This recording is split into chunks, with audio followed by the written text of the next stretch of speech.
All right, welcome everybody to the weekly TLF community Zoom call. Tonight's topic is going to be just a Q&A.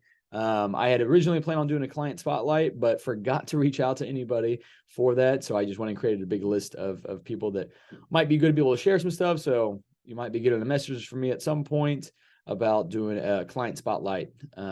Anybody and everybody, essentially. I think it'd be good for everybody to get to know each person, but also understand that everybody has very similar struggles in life. And so I think those client spotlights are always awesome to hear everybody's different perspectives. But before we kind of dive into our Q&A today, just wanted to kind of recap the TLF Lift Party on Sunday. It was the first ever one that we've done. I think that was only the second time I've done a meetup with actual clients in person. A couple years ago, I think when we lived downtown, I don't know if it was like before COVID in 2020 or when it was, we did a little happy hour downtown somewhere. I think we had like 8 or 10 people, something like that, show up.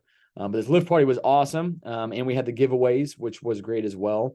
So I just wanted to quickly, hopefully I'm not missing anybody on here. But I wanted to do a quick shout out to Cameron and Mike. You guys were there at like 7:40 or not 7:45, 8:45. And you guys actually both happen to win, which was crazy. And it'll be nice because you guys get go together. The Core Lab Solutions IV therapy memberships, which was like one of them was a $2,100 value. One of them was a $1,400 value. So that's super awesome. I actually just went in there today. I have the gold membership in there. So I get to do 2 IV treatments a month and 3 intramuscular injections a month. So I got an intramuscular injection a day. I got the immunity one, which will obviously help me avoid getting sick as we head into the holiday season. So I'm excited to hear your guys' feedback on that. Also, Soli was there, and he was there a little bit early and actually helped me set up. So thanks, Soli, for that. Who's not on the call tonight. I don't know what he's up to, but he won the intramuscular free injection from that giveaway as well. So I'm excited to hear his thoughts on it. And then who else here? We had Dexter, who won the underestimated and the free training session. So he was a double winner that day. And then Haley, Shelby, you guys were there as well. Krista, who won the Amelia's $50 gift card. And if you don't know what Amelia's is, my wife and Brooklyn, who's also TLF member, they run Amelia's Boutique in Overland Park, 135th and Metcalf. It's an awesome story. Even I like going in there, and they have zero guys stuff. Aside from that, though, Brooklyn and Eric were there as well, and my parents also showed up. If I missed anybody else, I'm really, really sorry. It was kind of a whirlwind that day, but it was a lot of fun, and I hope that we can do another one in the future, do some more giveaways, and have more and more people show up, because I always like getting to see everybody in person. But anywho, I think that's all I have to say with that stuff.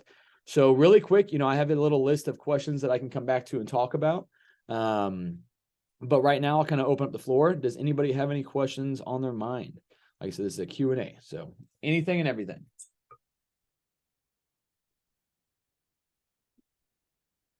No pressure if not. I do want to ask a question just because I haven't ordered the supplements yet, Marcus.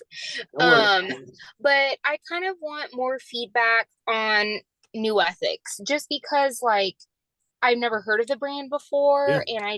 And obviously you recommend it, so you know more about it, but I would just like to hear more about other people's stories too. Yeah, no, of course. I think, at least a chunk of people in here have definitely taken their supplements. I know Brad definitely has as well. I have as well. So essentially, this is a company that I found about 1.5 years ago, actually from a podcast called The Excellence Cartel. And one of the guys who runs that, he runs that company essentially. But so this is kind of like the coach's brand. So, obviously with the things we're talking about here, it's not just calories in, calories out, and working out.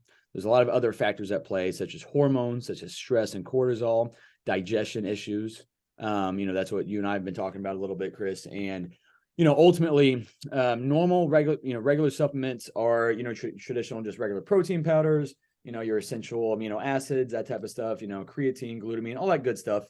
And that's all functional for like performance. But in terms of if we have underlying issues such as digestion problems and things like that, we kind of got to tackle these things in a different way. Now, yes, part of that is including, lifestyle changes and nutrition changes, which go a very, very, very long way. But if we have underlying issues, if we're struggling to go to the bathroom on a daily basis, if our cortisol spiking in the middle of the night because our circadian rhythm is all thrown off. Like supplementation is going to help get these things in order in a much faster way. I'm not one for a band-aid and slapping it over, and that's not what these are doing at all. For instance, I think one of the protocols that I might even have sent to you is, and Lexi, who's not on here, but it's Brad's wife. She was kind of skeptical of him at first as well. We ran a gut health protocol for her as well. And she went from bloating all the time to having zero bloat essentially. And that also then cascaded into us having a lot better progress, better fat loss, and quicker fat loss as well, because her digestive system was on point. So like, for instance, the zinc carnosine, what else? Glutamine and aloe vera, that's going to help rebuild the lining of your stomach, and your intestines and everything else, which is very, very crucial. Then you're going to have, yes. I don't mean to interrupt, but I do want to tell her like that aloe and that when I took that when I first started. Oh yeah. Like is like my favorite thing. And like after holidays and stuff, I'll still I'll take that for a couple days because it really does help like bloating and digestion. Like okay, nothing I've ever experienced. And which one was that again? So that one's actually not a new ethics one. So that's kind of, I can't remember if it's on your plan. I don't have your plan pulled up right now, Chris, but that's glutamine, zinc carnosine, and aloe vera. Oh yeah, that's on the Amazon list. That's what I thought. Yeah. And so those are not new ethics products, and that's a cheaper way to do it. But essentially, when we're looking at, especially if we have gut health issues, is we want to get over that as fast as possible. Now, that doesn't mean cutting corners or stuff, but so generally in that situation, so I was kind of getting to that second point, is that little protocol right there, like that morning, that evening, is just going to help out with the mucosal lining of your stomach and your intestines. Whereas the gut defender itself, what actually, I'll back up with the biofilm resolve, because I'm pretty sure that was on your plan as well. Yeah. And those two things, if we need to start with one, I would start with that morning and that evening kind of protocol that I just mentioned. But the biofilm resolve, essentially, we have good bacteria and we have bad bacteria in our guts. And that's normal, but we want to have a lot of good bacteria and not a lot of bad bacteria. Well, a lot of people have a very, poor imbalance of this, and they don't have very much good bacteria. They have a lot of bad bacteria. So essentially, we don't know if that is what your current digestive system, digestion issues are. We could do a gut map, a GI map, but that's going to run about $500 plus just to figure out what that is. So usually this kind of protocol right here kind of, it cuts out that without having to do it. If you didn't have any bad bacteria, the biofilm resolve and the gut defender are not going to cause any issues. It's just going to better optimize things anyway. So, without having to, pay a $500 GI map, then this is a good kind of starting point with it. So that biofilm resolve, essentially what bad bacteria does is, it sucks up to like the lining of your stomach or the walls of your intestines, and it kind of creates this biofilm around it, which keeps it safe essentially. And that if that is a bad bacteria, such as like SIBO or SIBO and stuff like that, it's going to really feed off of things like alcohol, things like gluten, things like dairy, processed sugars and carbs and stuff like that. So we want to clean up, our nutrition on top of taking that supplementation, because even if we're doing all the right supplements, but we're constantly eating foods that are just feeding that bad bacteria, well, then we're kind of in a bad situation. And that's another reason why, somebody just throwing probiotics at their stomach, they might just be low in good bacteria. But if you have bad bacteria, a good buildup of that, and then you're taking probiotics, those probiotics are also feeding that bad gut bacteria as well. So we want to destroy that bad bacteria first, assuming that we have a little bit of that, which everybody has a little bit of it. So it's never a bad thing to kind of run that protocol. And kind of like Haley said, after the holidays, great time to run a gut protocol. I'll probably end up having to recommend that to a lot of people. And usually a couple of weeks of it, after you've only been off for a couple of weeks, is really all you need. You don't need to do anything super long-term or crazy with it. But so the biofilm resolve is essentially going to kind of take off that biofilm that bad bacteria kind of creates for itself as a defense mechanism. And then the gut defender comes in and destroys that bad gut bacteria. And then we replenish that by taking a good probiotic. And then essentially that replenishes your good gut bacteria so that you can digest food even better. Because ultimately, when it comes to digestion, if we're not digesting food very well, we're also probably not absorbing that food very well. And then even if you're eating an awesome, variety of food with good micronutrients, if we're not absorbing it, we're not getting the benefits of that food anyway. So that's kind of key with this as well. And so that's why, you know, I'm all for, because I know when you first came in, you're like, hey, I really just want to get my habits down, which Right. is key. And because without the lifestyle habits, without consistency on those fronts, supplementation, that's why, you know, in our hierarchy of needs, supplementation is last. But if we have all these other things kind of nailed down and executed, and we still are needing an extra little kick here, especially with digestion, then that's when we want to lean on that stuff. And, you know, and that protocol, it's only about a month or so long. You know, some people, they might need longer, depends on the situation, the severity of their issues.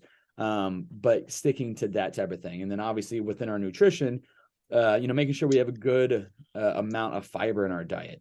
And, you know, a lot of people like my dad is somebody who would take a lot of Metamucil. Like get rid of the Metamucil. Half of that shit has like 10 grams of sugar and 1 gram of fiber. That makes no, like it makes no sense to take that. And if you take it without the sugar, you're still only going to get a couple grams of fiber.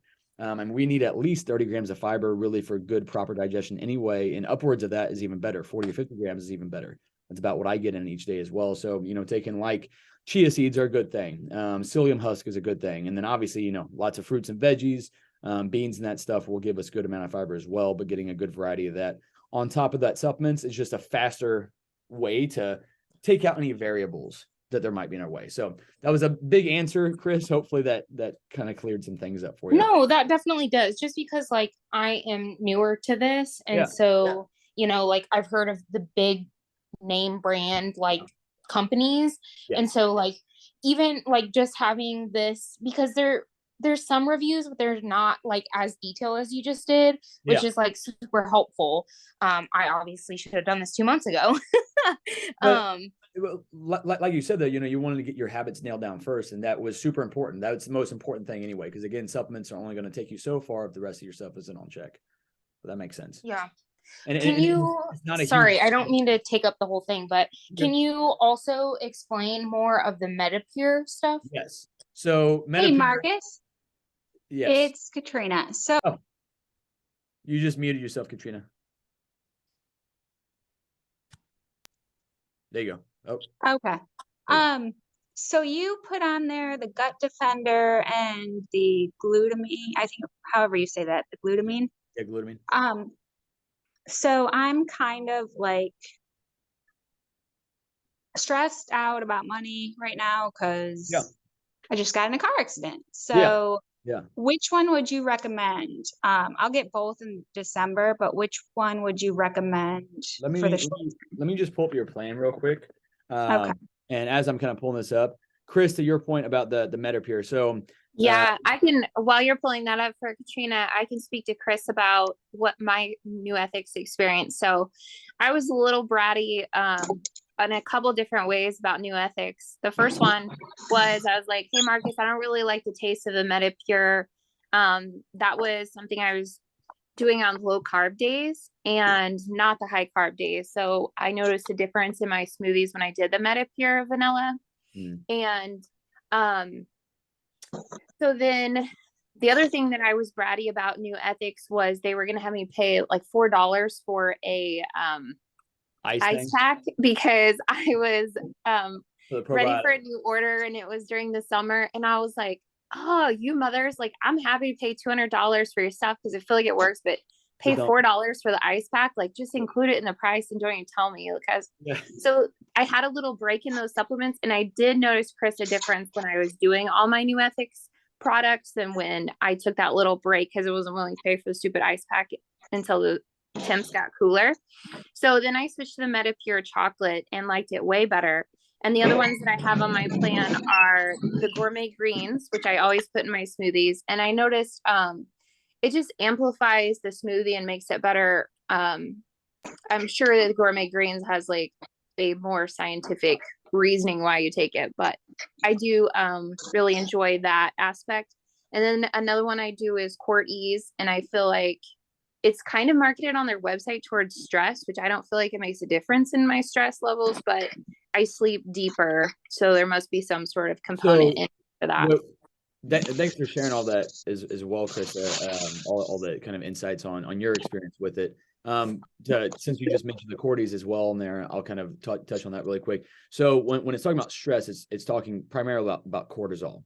And now obviously that's going to be the stress hormone that happens whenever we're stressed out, is cortisol raises in our body. So essentially that's what it's tackling, is the cortisol. So if you have a stressful day, you still have a stressful day regardless of taking that or not, but it's going to help internally start lowering those cortisol levels. And a big thing too is, some people with a flip circadian rhythm, and especially people that really struggle falling asleep at night. And some of that could just be, you got a lot of stuff on your mind. We got to, try to put that stuff aside or whatever. There's different strategies for that I won't go into right now. But essentially, we want our cortisol at its lowest as we're going to bed, at its lowest, at 4 a.m. when we should be in the middle of sleep. And then it should be spiking around the time you normally wake up. So that's another reason why having consistent, even on the weekends, consistent bedtimes and wake up times keeps your circadian rhythm in flow, essentially. So that's more so what that Cordy's is going to do. But so, ultimately when it comes to new ethics, and it comes really in the supplementation, a lot of you have really only been with me for the past year or two. But if you, I have a handful of clients in here that have been with me for 5 years. And they would know that, I've never really been super, super big on supplementation. Part of that is the finances of it. You got to be able to pay for that stuff. And ultimately, I never want to feel like I'm pushing supplements.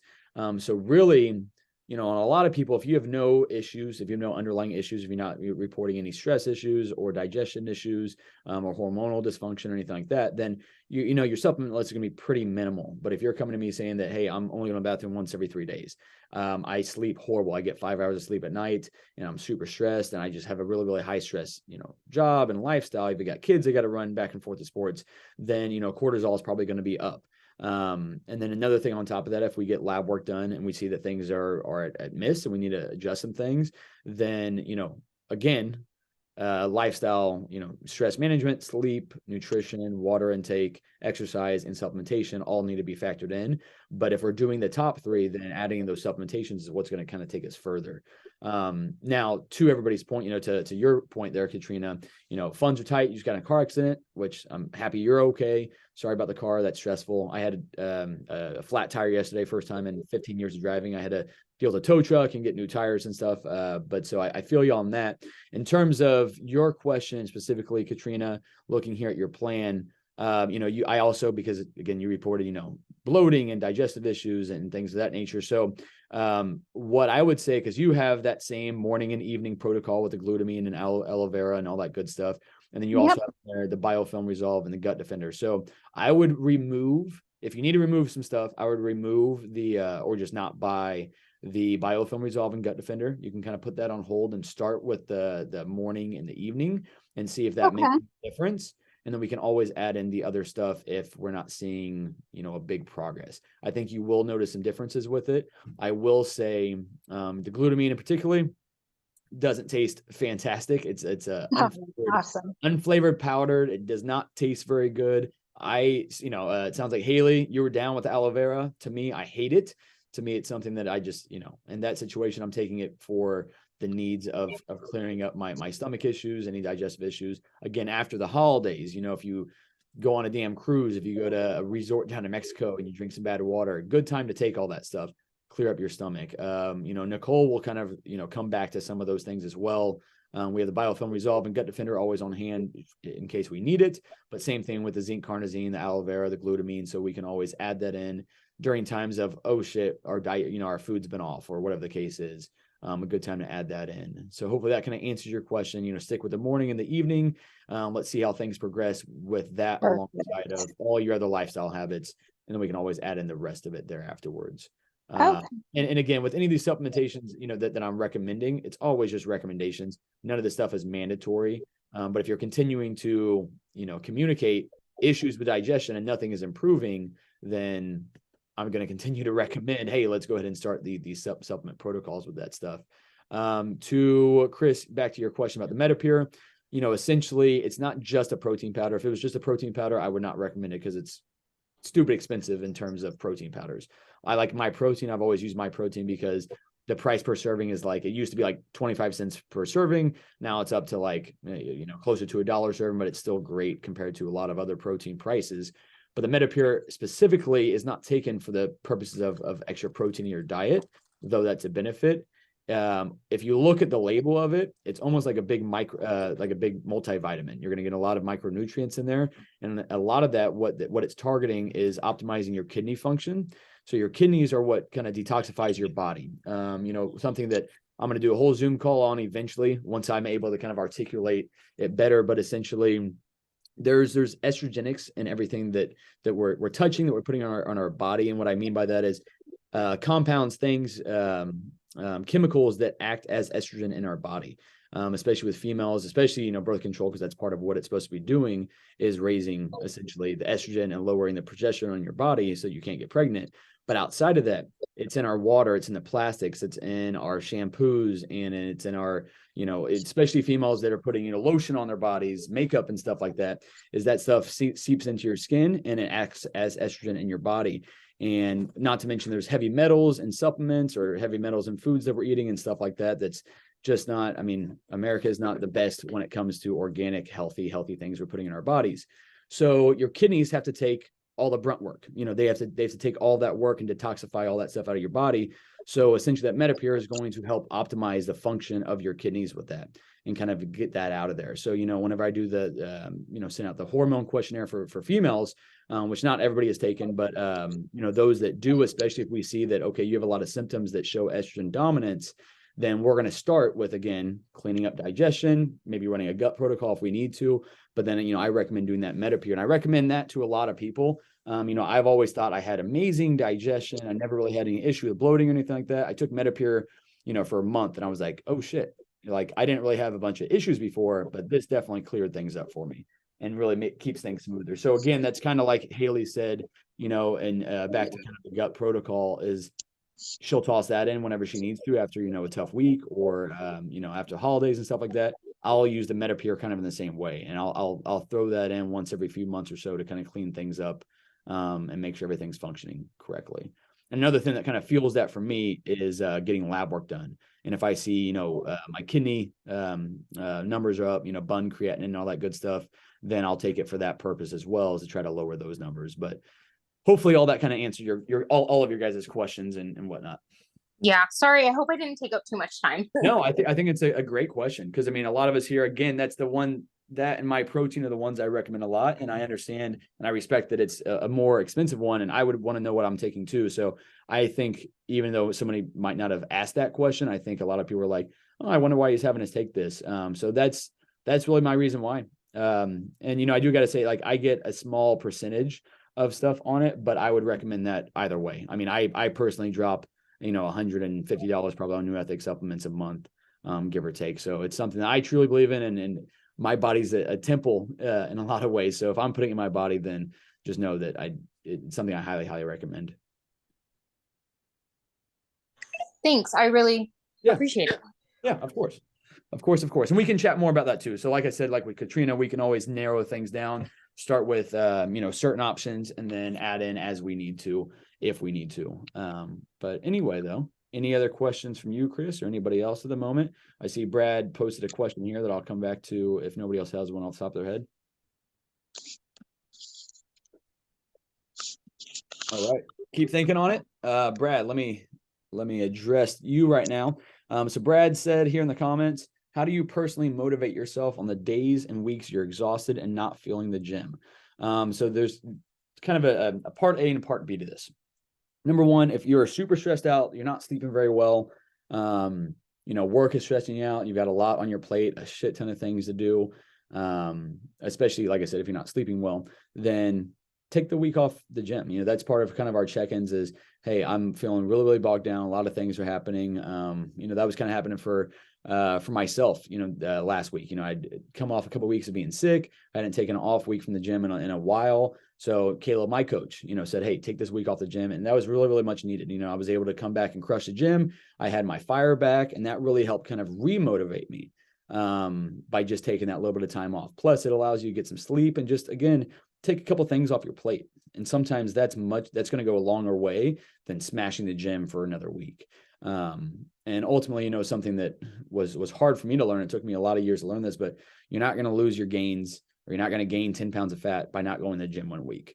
It just does not happen like that. Now, if you go eat like an asshole all week long, whenever you're out of the gym, I mean, whether you're in the gym or out of the gym, obviously you're gonna gain a little bit anyway and screw up digestion. But if you're keeping that stuff in check, and that's why again we come back to control the controllables. Hey, if we're taking the week off of training, let's keep our nutrition that much more dialed in with it, and be consistent with that stuff. Be consistent with my water intake from not going to the gym. Let's get some better sleep then, and try to improve that type of thing. So that's kind of part 8 of that question. When you're exhausted and not feeling the gym, maybe you just do need a week off. And Brad, you've been crushing it for. I mean, really, I don't think you've taken a week off of the gym really, other than, your scheduled deload weeks since you got started. Same thing with nutrition wise. You've been crushing that for 5-6 months. So, give yourself the grace to kind of take that week off. Cameron in particular, she messaged me earlier today and said that, she slightly tweaked her back last week, took a couple of days off and kind of, felt better, and then retweaked that same muscle this week. So, take the next couple of days off, give your body the rest it needs, so you can get back to training next week. I'm somebody who, I think athletes in general will push it, even through injuries and tweaks, and only make things worse. And then a small injury that should have lasted 3 or 4 days, we kept pushing through it, and now it turns into a month. Now it turns into tendonitis. Now we're dealing with a much bigger issue for 3 or 4 months, all because we didn't listen to our body and take a couple of days off. So Brad, listen to your body in that situation, control the other controllables, and you'll be all right. Now, number 2, though, take out the exhaustion part of it and just say that, we're starting this journey. I've got the energy. I slept fine last night. Everything's going smooth. I'm just kind of feeling lazy. Just kind of want to go sit on the couch. If you do that once every now and then, totally fine. Sometimes it's rewarding to just do nothing, and just sit down, binge watch some stuff. But there's got to be some balance to that, and not allowing yourself to do that just because you don't really want to go to the gym that day.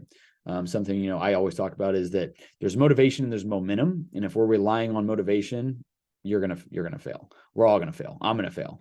Part of what keeps me going is it's my business. So I have that added push behind me always, is that I've got to do it to continue thriving in what I'm doing. So I have that extra motivation. But outside of that, though, there's plenty of days that you're not going to be motivated. In fact, especially when you first start your journey, your most days are not going to be very motivating. You're going to be like, I don't want to go to the goddamn gym. I don't want to go to the grocery store. I don't want to meal prep. I don't want to eat the meal that I have meal prepped. You're not going to want to do a lot of those things, and you're going to want to revert back to old habits of just sitting on the couch after work, of just playing video games, or of swinging by Chipotle or Chick-fil-A because it's easier and it sounds tastier than whatever might be already in the fridge. But ultimately, in that situation, you're giving into the immediate gratification. You're giving into the stress of the day, the energy of the day, instead of, how do I want to feel tomorrow? How do I want to feel about my decisions tomorrow? How do I want to feel next week, in a month from now? Where did I say I wanted to be at in 6 months from now? Well, my choices today are going to be what gets me there or doesn't get me there. So it's kind of twofold. Like I said, learn to listen to your body when you're fully exhausted and you're just beat down and worn down. Take the time out of the gym. Give yourself a week, maybe even give yourself 2 weeks. That'll help prevent, all my injuries have come, all my sicknesses have come when I continue to push and not listen to the cues my body was giving me. Going to the gym and trying to smash deadlifts on 5 hours of sleep, after I've been training hard for 3 or 4 months. Like, I'm going to get tweaked. I'm going to get hurt. And I'm sure that's part of the reason why I've been sick. I don't ever get sick. I can't remember the last time I got sick. But I've had 2 different days where I've been sick the past couple of weeks. Well, that's probably because I've been pushing, probably because I threw in alcohol a couple of those different times. And then that lowered my immune system on top of probably overtraining to an extent. And that's why I got to where I got to. But so again, it's kind of twofold for that, Brad. Good question though. Anybody else got one? Like I said, I have 3 or 4 questions that I wrote down prior to this. But for the people that are on the call, if you have any other ones. Yeah, Marcus, this is Gene. Hello, everyone. Gene, what's up? Hey.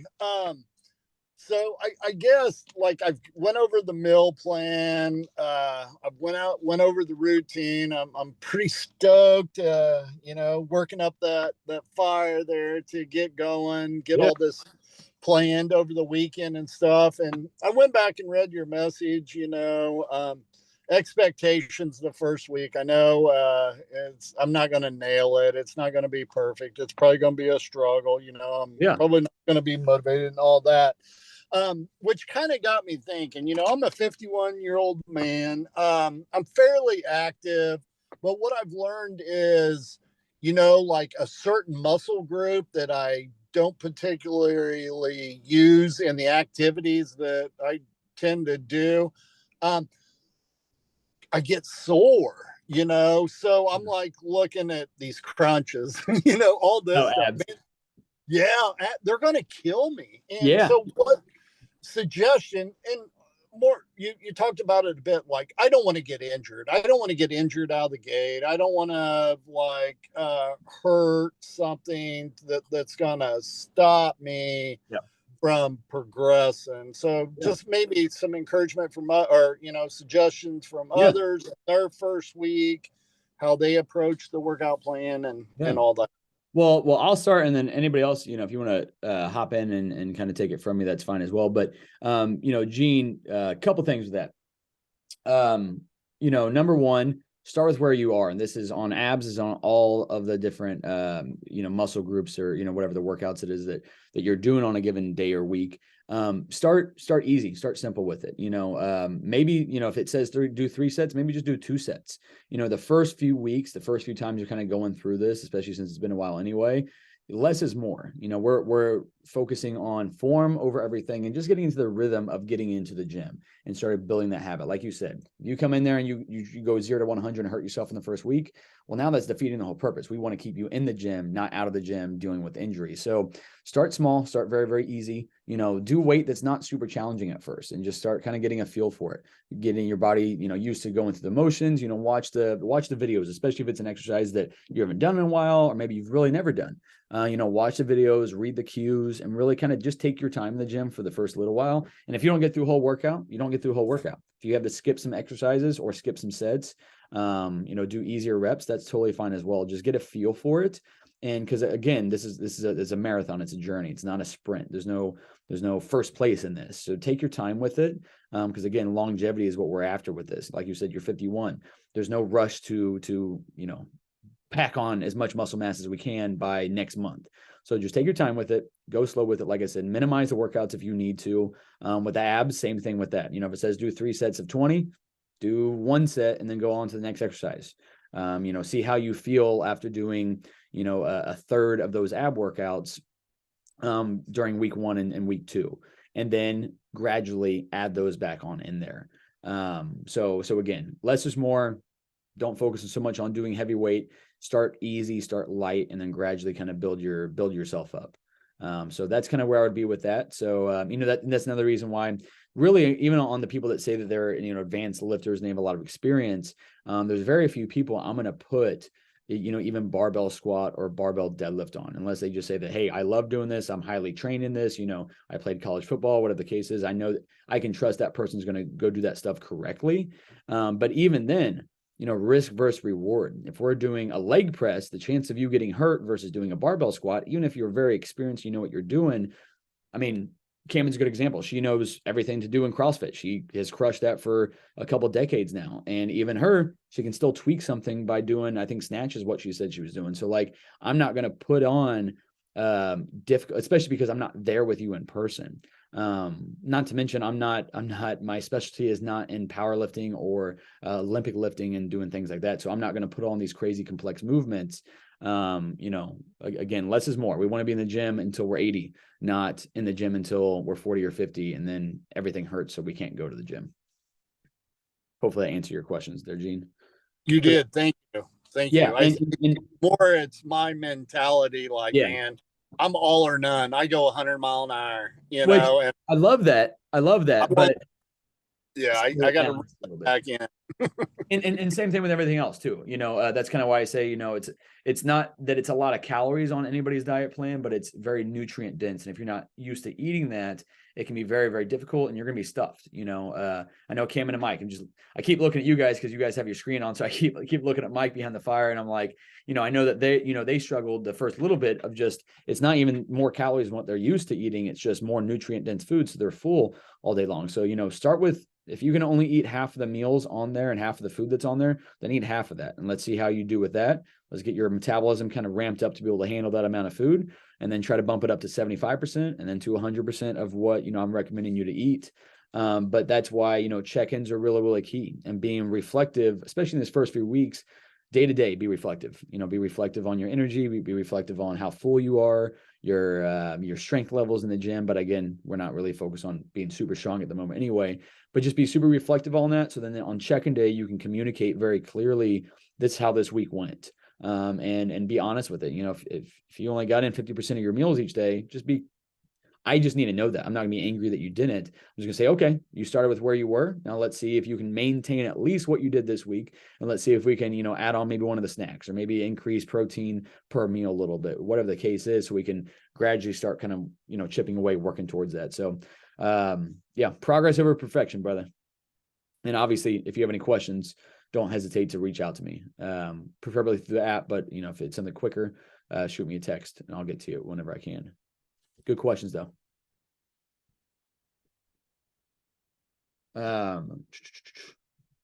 Let's see here. Hold on one second. Brad texted me. Workout plan. Okay. So next question here. Again, stop me if anybody else has one. I'm trying to get my notes pulled up here. I don't know why it's not pulling up. All right. Couple of questions I had from earlier today. Food hacks, good food finds that fit into the program, some twist to typical dishes, food prep. So I guess food. I think that was from Mike today. All good questions. We want to know kind of what we can fit in. So this is particularly why I recommend everybody practice and learn and put in the work to track your macros. This is why I give a lot of those tools and videos, food lists with different things you can do on there, because the more you play around with MyFitnessPal and tracking your macros, the more you're going to start understanding what you can fit into it. We've done, specifically Zoom calls on this that are past ones. So if you go to that Zoom calendar, I go in there and put on all the links of all the videos that I've recorded and posted. So you can always go on there and find those. We've talked exactly about that, having, different snacks and stuff like that. Something that really, really helped me, and not, everybody here doesn't have probably the time to go do this, but when I first started tracking macros, I was in college. So I had a lot of free time on my hands. So I would just literally just go stroll around. Like I have this many carbs, this much protein, this much fat. And I just go spend, 20, 30 minutes just walking the aisles at Walmart or Hy-Vee, and just looking what sounds good. I like cookies. So let's go look at the cookie aisle. And let's go just compare the nutrition facts. The more you're looking at nutrition labels, the more you're going to start recognizing just by looking at a food item without even knowing what's in it, is that this is probably going to have X amount of sugar. This is probably going to be really, really high in fat. This is going to be probably zero protein. And so the more nutrition labels you look at, the more you start kind of figuring this stuff out. And so what I personally like doing, especially the higher our macros are, is thinking about what sounds good to me. On the weekend, what do I want to eat this week? Sometimes I want to mix it up and I want to have ground turkey, rice, beans, and burritos. And there's this flavor craver sauce that has a little bit of fat in it, more than I would usually put on most things, but I can just make these delicious, delicious burritos. So sometimes I'll want to cycle that in. Sometimes I'm going to be really, on the weekend, sometimes I really like to have pancakes. So I'll use, my favorite brand is Krusty's. You can get the protein mix, or you can just get the regular straight up blueberry pancake mix, which is my favorite. And so again, the higher your macros are, this is another perk to reverse dieting and to give yourself more diet freedom.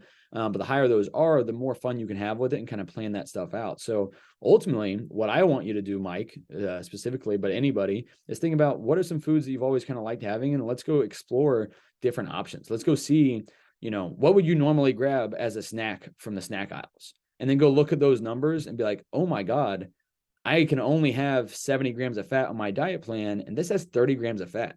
And so then you start looking at like, okay, if I can only have 70 grams of fat, I really enjoy my avocado. I'm really enjoying my coconut oil and my ground beef.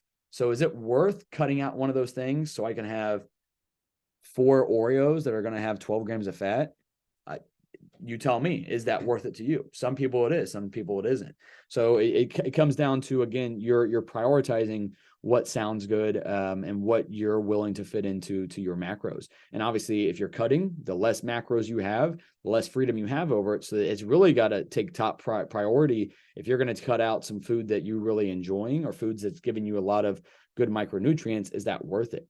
One easy thing that I can use as an example is, if you only got 100 grams of carbs, and you're a really big fan of candy and you really like Sour Patch Kids, go look at the nutrition label on a little box of Sour Patch Kids, or even like a little Halloween bag of Sour Patch Kids and go look at how much sugar is in that and be like, oh shit, that's 25, that's 50% of my daily allowance for carbohydrates. And then you quickly realize I used to eat 6 servings of these. And Marcus is saying that this is how much carbs I should be having. And I was eating 6 of these. So I was going to be over my carbs if I would have ate my normal serving by 3 times the amount that I should have been eating. So you quickly start realizing what's actually in the food that you've always ate before. And then you start learning, okay, this is how I kind of prioritize this. Brad just posted a comment down here at the bottom. He said, oh, I just saw that you guys asked the questions on energy drinks were eye-opening with how many carbs are in there. So, you know, I'm not a huge fan of energy drinks, but there are ones on there that are more like the diet energy drinks. And really, if you're drinking an energy drink, you're drinking it for the caffeine. So if you're going to have it for the caffeine, don't add the 45 grams of sugar that are going to come along with it.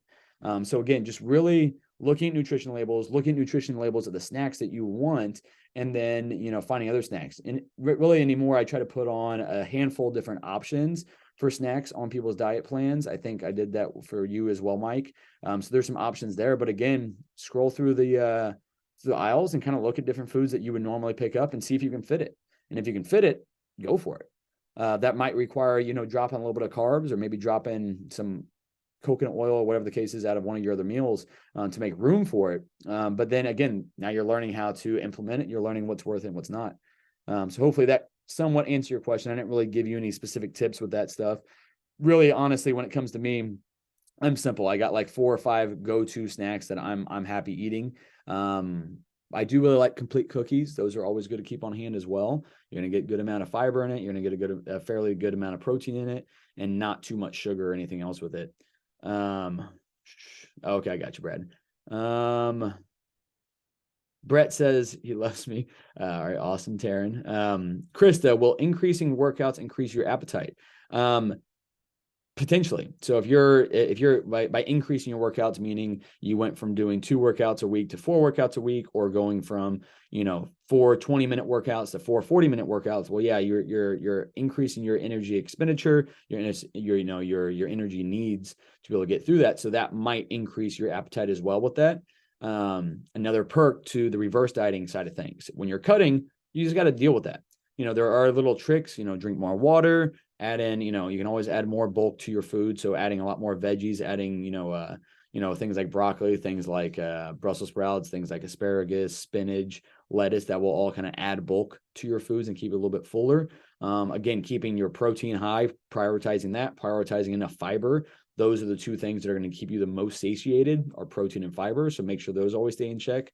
But so again, whenever you're cutting, it's usually just a kind of a part of it. Now, some people, kind of going back to Mike there, if you're used to eating less nutrient dense foods, but really calorie dense foods, and then we go to nutrient dense foods, you're probably going to be pretty full off the bat, and you're still losing weight. And that's the sweet spot. We want to take advantage of that. But eventually your metabolism catches up to all of it, gets used to it. You get used to your routine and everything else. And we have to start pulling more food to get your body to continue to respond. And yeah, so hunger is going to be kind of a part of that.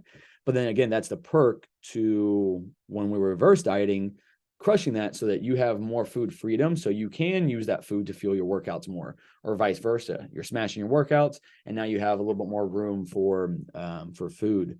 But yeah, so Krista, to answer your question, yes, I do think that increasing workouts will increase appetite more than likely. But yeah, good question.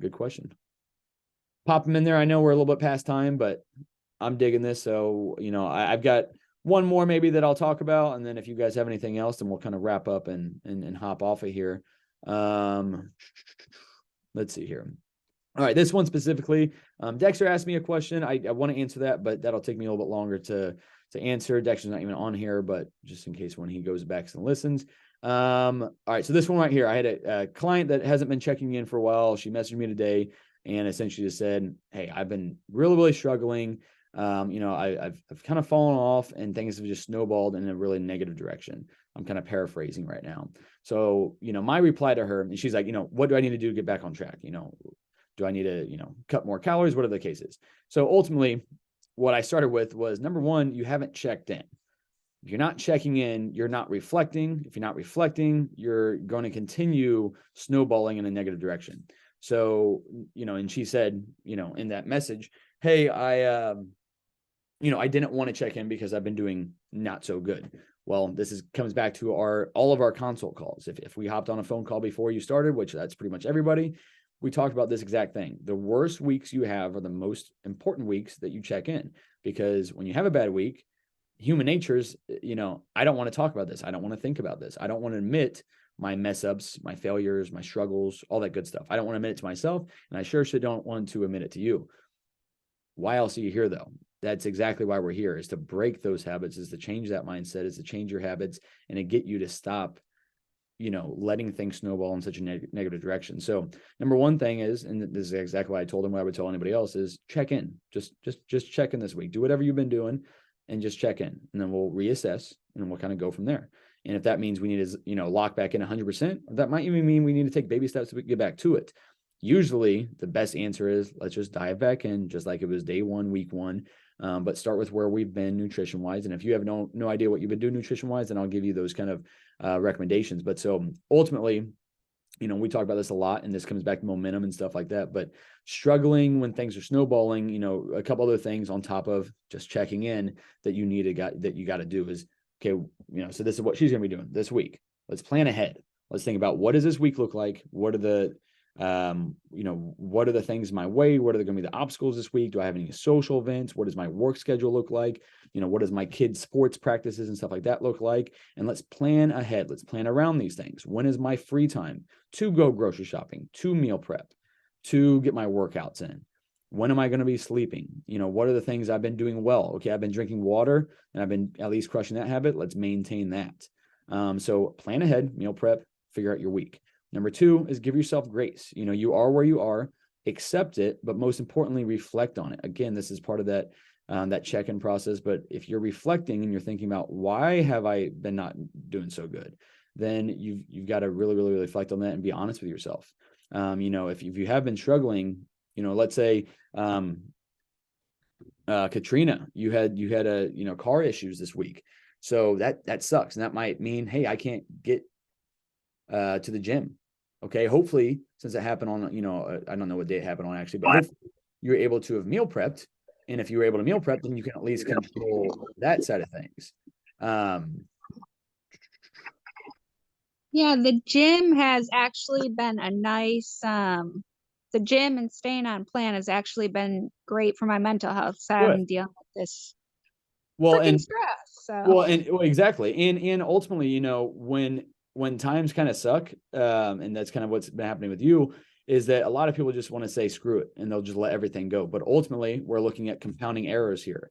Okay, we already had something that was out of control. The one thing I can control. Exactly.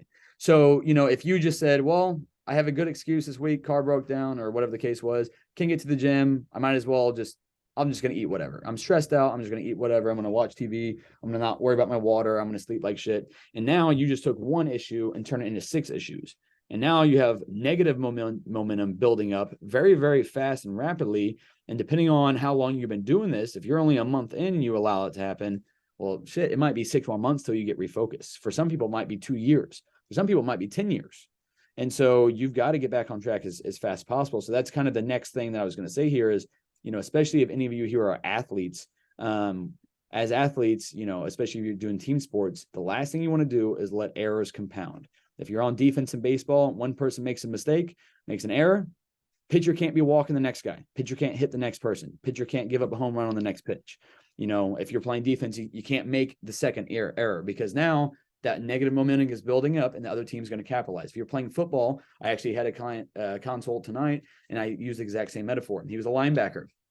Okay, you gave up a pass on the last play. Are you pissed about that and close your eyes and hope that the next play isn't bad? No, you're going to get refocused and you're sure as shit not going to let that running back get past you on the next play. So you're going to make that stand. And worst case scenario, let's say they score on that play. The very next time you're going to come out and it's your turn to be back on defense, you better be motivated and you better be pumped up to not allow that exact thing to happen as well. And if you allow it to happen, now that scoreboard is going up in the wrong direction for you, and you're just digging this giant hole to crawl yourself out of. And unfortunately, that's just a game. So when the game is over, the game is over. This is our life. So if you're allowing all these compounding arrows that can continue to happen, again, that's where some people they might not lock back in for a decade. And now their lab work looks awful. They've gained weight, so many other things with it. So don't allow arrows to compound. Figure it out and fix it as soon as you can. Let's see here. Oh, I don't know. I just have it on my desktop. Katrina, you said, how much do I consider too much caffeine? Simply put, I would try to keep that to no more than 300 milligrams a day, depending on the person, depending on how much, what your current tolerance is. But less is always better with that. But I got to get ready to hop on Caleb and I's podcast here in a few minutes. So I do got to go. I said I wasn't going to go over 7:40. We went over by 13 or 15 minutes, but if you're still here, I appreciate it. You guys have a great week. Next week, we're going to be talking about managing our diet and our habits through the holidays, how to handle that, all that good stuff, because the Wednesday before Thanksgiving, we won't be doing a Zoom call. So next week will be our Thanksgiving conversation. But you guys have a great weekend. If you haven't been listening to the podcast, we kind of talk about some of these similar topics, but on a more in-depth view of it, usually on the podcast. And that comes out every Monday morning. It's on Apple and Spotify and YouTube. So if you could, even if you're not going to listen, subscribe to all three of them. That would be awesome. I think we're getting close to passing 1,000 downloads in the first 7 or 8 episodes, I think. But anywho, if you've been listening, I appreciate it. Haley, I know you've been listening. I really appreciate it. And thanks for the feedback. But I will talk to you guys later. See you on check-in day.